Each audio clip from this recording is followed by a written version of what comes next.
Diyos sa oras na ito.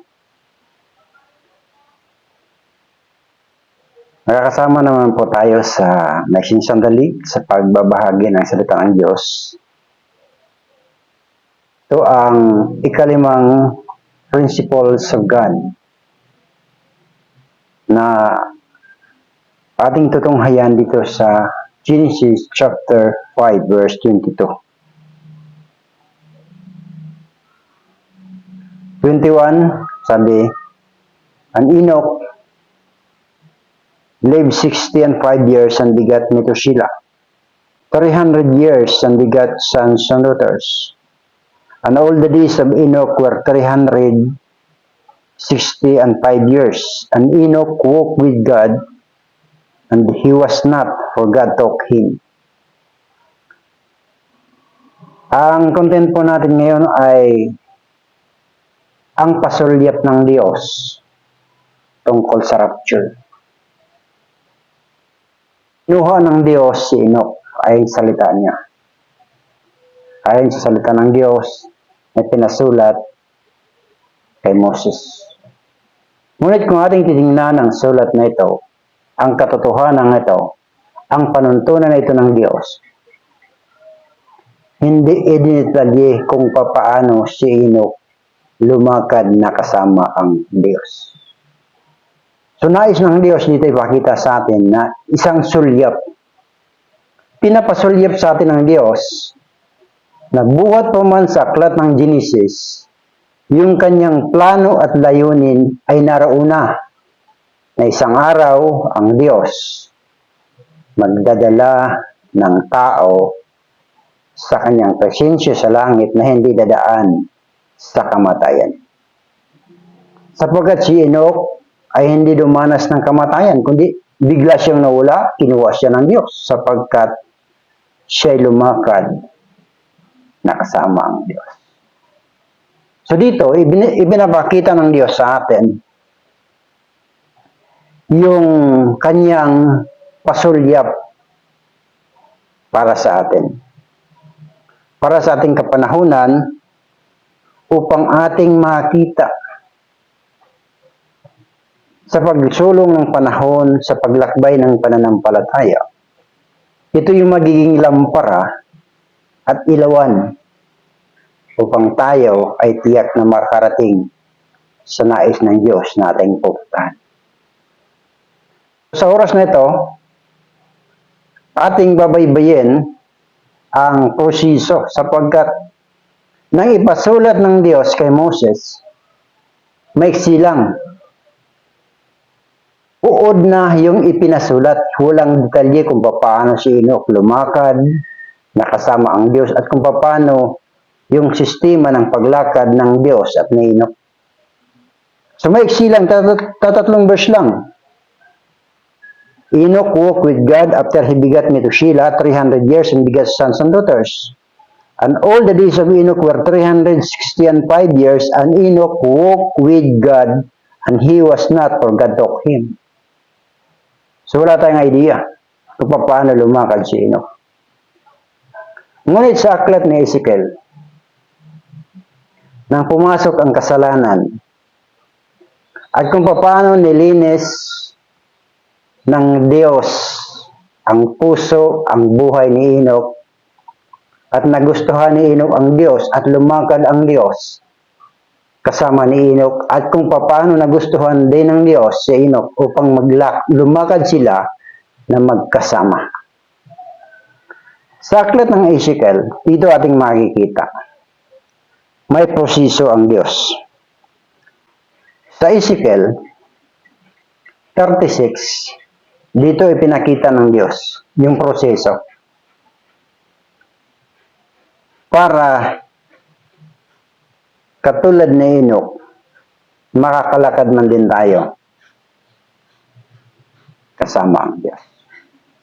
Upang dumating man yung panahon, yung itinakdang panahon ng Diyos na kailangan niyang dalhin na ang tao sa kanyang presensya, handa ang tao. So dito ating makikita na sa Ezekiel 36, itong sabi ng Diyos, a new heart also will I give you, and a new spirit will I put within you, and I will take away the stony heart out of your place, and I will give you an heart of flesh. And I will put my spirit within you, and cause you to walk in my statutes, and you shall keep my judgment and do them. So dito sabi ng Panginoong Diyos na isang bagong puso ang ibibigay ko sa iyo. Bagong espiritu ang ilalagay ko sa loob nyo. Alisin ko yung pusong bato, papalitan ko ng pusong laman. Ilalagay ko ang aking espiritu sa inyong kalooban, at kayo'y lalakad sa aking mga palatuntunan. So, dalawang bagay ang gagawin ng Diyos. Bagong puso at bagong espiritu. Ngayon, hindi ito mangyayari sa atin na magkakaroon tayo ng bagong puso kapag hindi natin hiningi sa Diyos. So, yung paglakad ni Enoch na kasama ang Diyos, pagpapasya niya yun. Kung titingnan natin yung karumihan ng kasalanan na pumasok kay Eva, hanggang sa mga sumunod na mga lahi,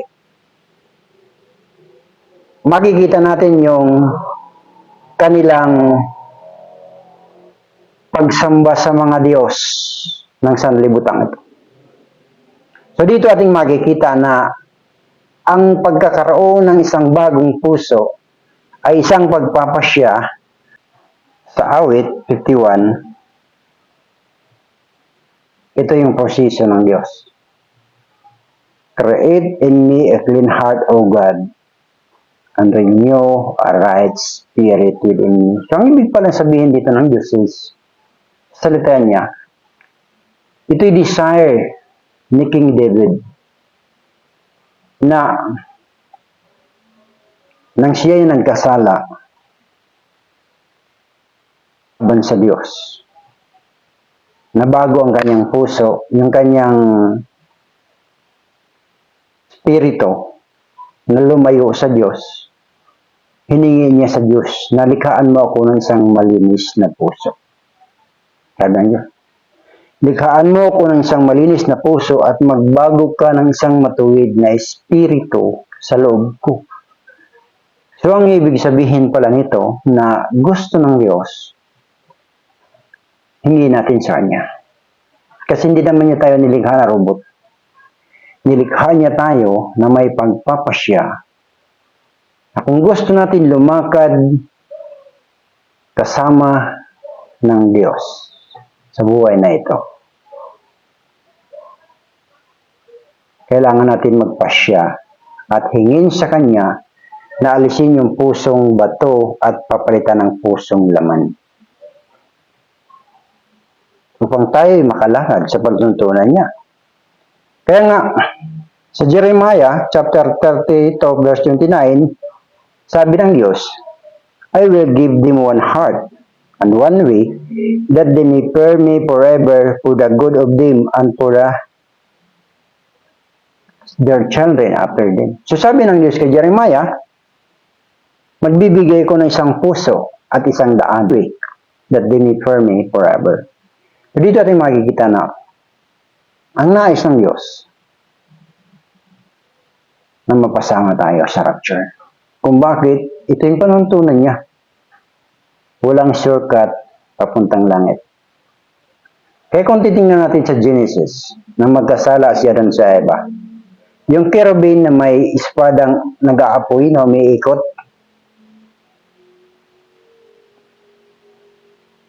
ibig sabihin nun walang shortcut. Dadaan tayo sa proseso na itinakda ng Diyos na dapat nating pagdaanan. So, ang panuntunan na ito ng Diyos ay napakahalaga upang ating matuklasan ang susi, ang pasulyap ng Diyos tungkol sa rapture. Kaya nga, doon sa 7 principles ng Diyos, isa ron itong panglimang principles. Paano inihahanda ng Diyos ang tao at ano ang paghahanda na kailangan gawin ng tao upang makalakad sa lakad na tulad ng lakad ni Enoch. na kasama ang Diyos. So dito ating makikita na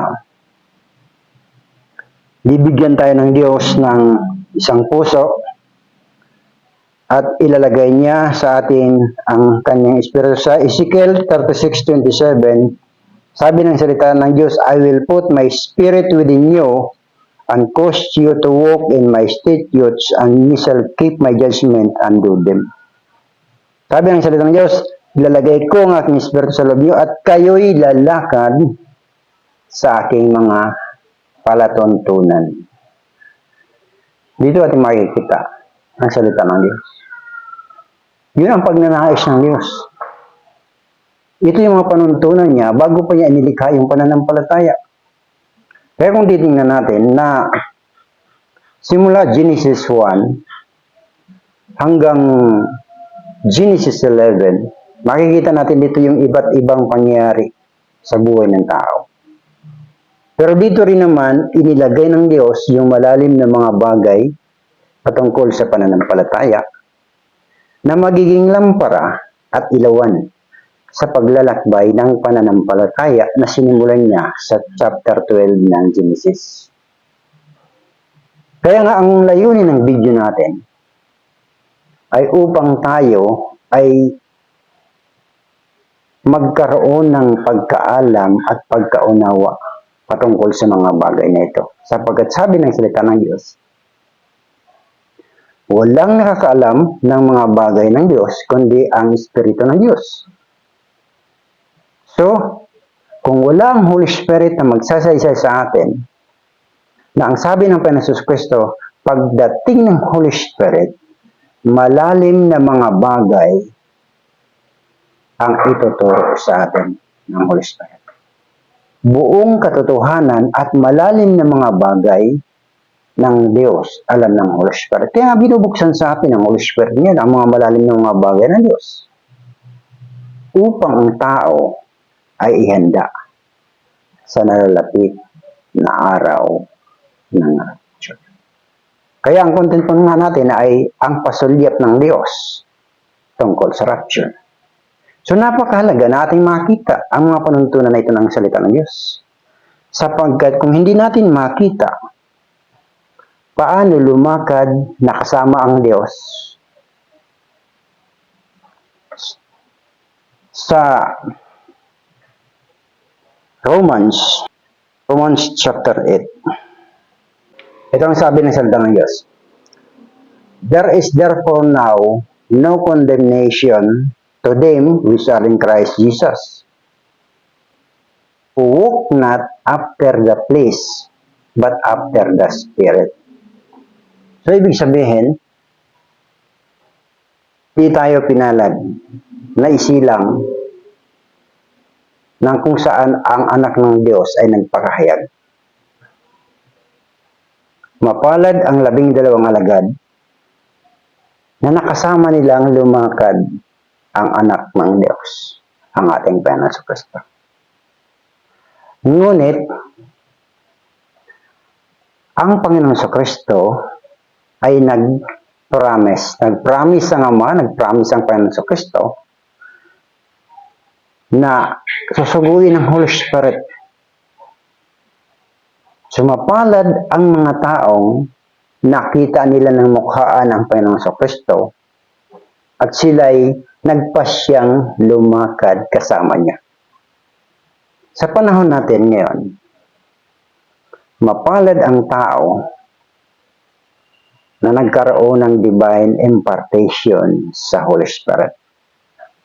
Sapagkat sila ay lalakad na kasama ng Holy Spirit, kasama ng Espiritu ng Diyos, upang lumakad kasama ang Diyos. Kaya nga dito sabi niya, there is therefore now no condemnation to them which are in Christ Jesus. Kung sa Tagalog natin ito babasahin, may mga nawalang bahagi. Sapagkat sa Tagalog, ang nakalagay lang dito, wala ng paghatol sila na nangakay Kristo. Pero sa King James Version, kaya maging maingat po tayo. Dahil may mga translation ng Bible na may inuumit, kinukuha. Hindi tama ang pagka-translate nito sa wikang maintindihan ng karamihan sa natural na lingwahe ng isang tao. Kaya napakahalaga, since na nagkaroon ako ng Bible, dinala ako ng Diyos sa King James Version.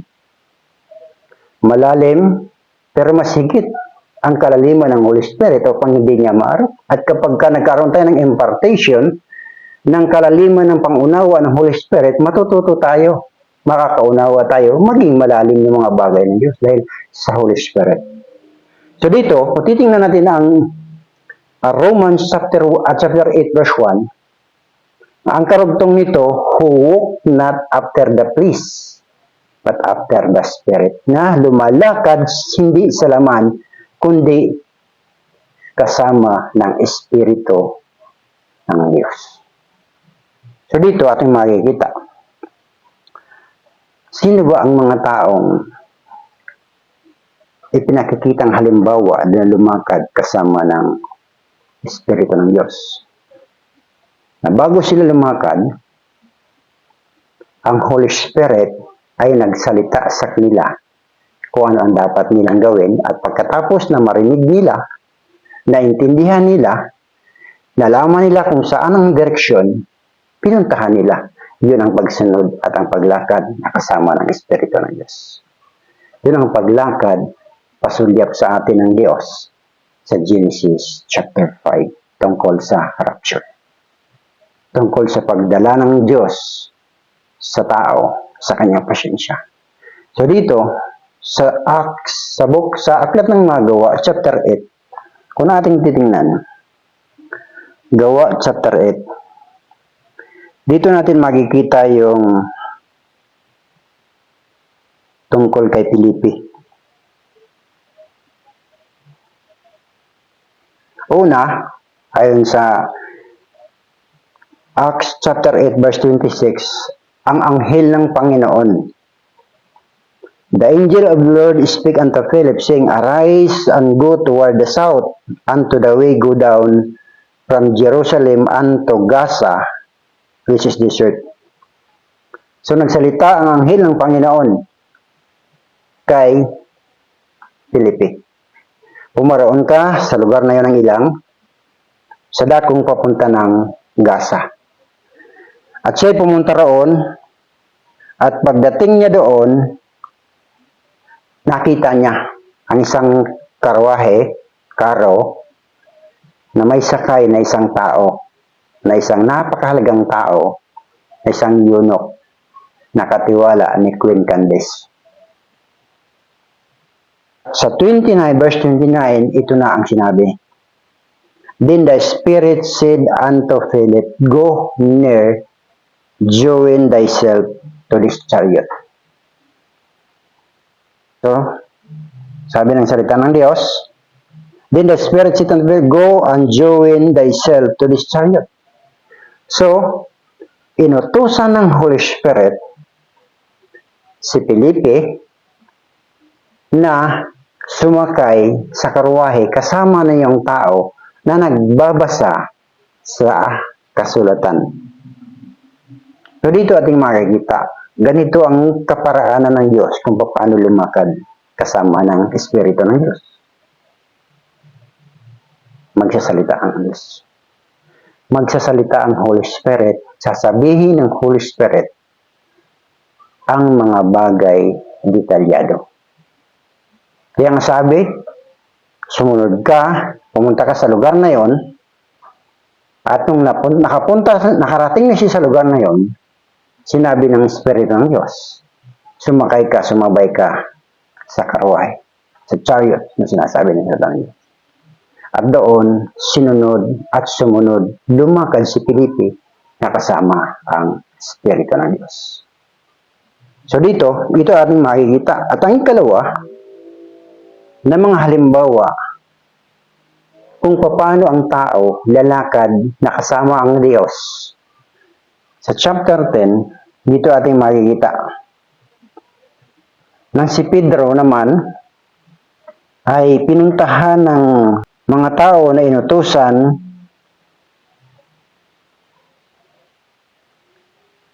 Sabi ng salita ng Diyos sa Acts chapter 10 verse 19 to 20. While Peter thought on the vision, the Spirit said unto him, Behold, 3 tao ang pumunta sa kanya. Sinabi ng Holy Spirit sa kanya, may mga taong humahanap sa iyo, 3 tao. Sabi niya, bumangon ka at pumaroon ka na kasama nila na walang agam-agam sapagkat ako ang nagsugo sa kanila. Sabi ng salita ng Diyos, while Peter thought on the vision, sapagkat si Pedro nakakita ng pangitain. At ang pangitain nito ay tulad sa isang kumot na naroon lahat ng uri ng mga hayop sa himpapawid o gumagapang man, naroon nakalagay sa kumot. At ang sabi sa kanya ng Diyos, kumain ka, Pedro, at magpatay ka. At ang naging sagot ni Pedro ay, hindi ako kakain yan, sapagkat walang anumang mga pagkain yan, o mga hayop na yan, ang aking kinakain. Ang sagot sa kanya ng Diyos, ang nilinis na ng Diyos, huwag mong isiping marami. Sapagkat ang layunin ng Diyos ay upang bigyan ng unawa si Pedro na para sa kanila na mga Hudyo, espesyal sila sa paningin ng Diyos. Ang ito'y mapagtanto, sabi nga dito, habang iniisip niya tungkol sa pangitain, nagsalita ang Holy Spirit. At ang sabi ng Holy Spirit, arise therefore and get thee down and go with him, doubting nothing, for I have sent them. So ang nangyari, dahil nagsalita ang Holy Spirit, dumating na 3 tao, hinahanap siya, at kailangan niyang sumama doon sa 3 tao. At ito ang nangyari. Sumunod at lumakad si Pedro kasama ng 3 tao papunta sa lugar na kung saan sinusugo siya ng Diyos. So ganito, pinapakita ng Diyos ang halimbawa paano lumakad na kasama ang Diyos. Ay ikatlong halimbawa ay si Pablo. Sa Acts 13, verse 1 and 4. Nagkatipon-tipon ang mga alagad na kung saan puspos ng Holy Spirit at mayroong kaloob ng bilang propita. So, ang sabi dito sa salita ng Diyos, sa 13, verse 1 hanggang 4, and there were in the church that was in Antioch certain prophets and teachers as Barnabas and Simeon, that was called Niger, and Lucius of Cyrene, and Manahem, which had been brought up with Herod the Tetrarch and Saul. As they ministered to the Lord and fasted, the Holy Spirit, the Holy Ghost, said, separate me, Barnabas and Saul, for the work whereunto I called them. And when they had fasted and prayed, and laid their hands on them, they sent them away. Sa verse 4, so they being sent forth by the Holy Ghost, departed unto Seleucia, and from thence they sailed to Cyprus. Ito yung tinatawag na missionary journey ni Paul. Ito yung first missionary journey ni Paul na lumakad sila dahil pinapunta sila ng Holy Spirit. Pinahiwalay sila sapagkat may layunin ng Diyos para sa kanilang mga buhay. So ito ang halimbawa, ang pasulyap ng Diyos sa atin sa the fifth principle ng Diyos. Bago niya likhain ang pananampalataya, sa aklat ng Genesis chapter 12, sa Genesis chapter 1 hanggang 11, makikita natin dito na sa panglimang principles na po tayo. So dito ating makikita na ang sabi ng salitang Diyos, sa pagdating ng Holy Spirit, ituturo niya tayo sa buong katotohanan. At ang nalaman ni Pablo na kanyang isinulat sa mga taga-Korinto, walang nakakaalam ng mga bagay ng tao, kundi ang espiritu ng tao na sumasa kanya. Ganon din naman, walang nakakalam sa mga bagay ng Diyos, kundi ang Espiritu ng Diyos. At kung atras tayo sa verse 10, ang Holy Spirit ang nakakaalam ng malalim na mga bagay ng Diyos. Sabi niya, ang mga bagay na hindi nakita ng mata, ni narinig ng tenga, ni pumasok sa puso ng tao, lahat ng magandang bagay ni handa ng Diyos sa mga nagsisibig sa Kanya, datapwat ano sabi, ipinapahayag ito sa atin ng Espiritu ng Diyos. Sapagkat alam ng Espiritu ng Diyos, maging malalim na mga bagay ng Diyos. Yan layunin natin sa pagbabahagi ng bidyong ito. Ay upang bigyan tayo ng lampara at ilawan. Na alam natin, kapag tayo ay may lampara at ilawan na mula sa salita ng Diyos, makakarating tayo sa nais ipapuntahin sa atin ng Diyos. Makakarating tayo kung saan tayo dadalhin ng Diyos sapagkat tinuturuan niya tayong lumakad kasama niya. Sa maraming taon na nagdaan, ang Diyos ay nagbigay ng karanasan. Naibabahagi ko ito dahil minsan kong naranasan. Iyaong papuntahin ka sa lugar dahil sinabi ng Holy Spirit. Ito yung tinatawag na missionary journey with the Spirit of God. Na kapag sumunod ka, makikita mo yung resulta, makikita mo yung kapangyarihan ng Diyos na gumagawa ng tanda, himala at kababalaghan. Muli, nawa, nabukas ang ating mga mata sa pasulyap na ito ng Diyos tungkol sa rapture. At nawa, naisin natin ang sinabi ng Diyos kay Ezekiel. Bibigyan niya tayo ng pusong. Kumbaga, ang kamay ng Diyos, hawak niya ang pusong laman. Hindi mo yan abutin, sabihin mong akin yan, Panginoon, lagay mo sa akin. Alisin mo yung puso kong bato, at yung pusong galing sa'yo, ibigay mo. Gusto ko yan. Hindi magkakaroon ng pagbabago ng puso kapag hindi natin binigyan ng permiso ang Diyos. At ang susi kung bakit lumakad si Enoch na kasama ang Diyos. Dahil ibinigay niya ang puso niya. Ibinigay niya ang buhay sa Diyos nang minsang hingi ito ng Diyos sa kanya. Ito yung malalim na mga bagay ng Diyos.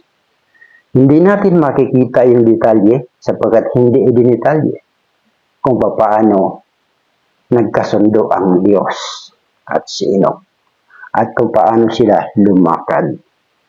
Maiksi lang, pasulyap lang, pero napakahalaga dahil may mga sumunod na itinuturo ang Diyos na inaibahagi ko na mula sa Ezekiel, sa Psalms, sa Acts. Dito natin makikita na ganun pala ang proseso ng paghahanda ng Diyos para sa rapture. Purihin ang Diyos. Kaibigan, ikaw ay napagpala.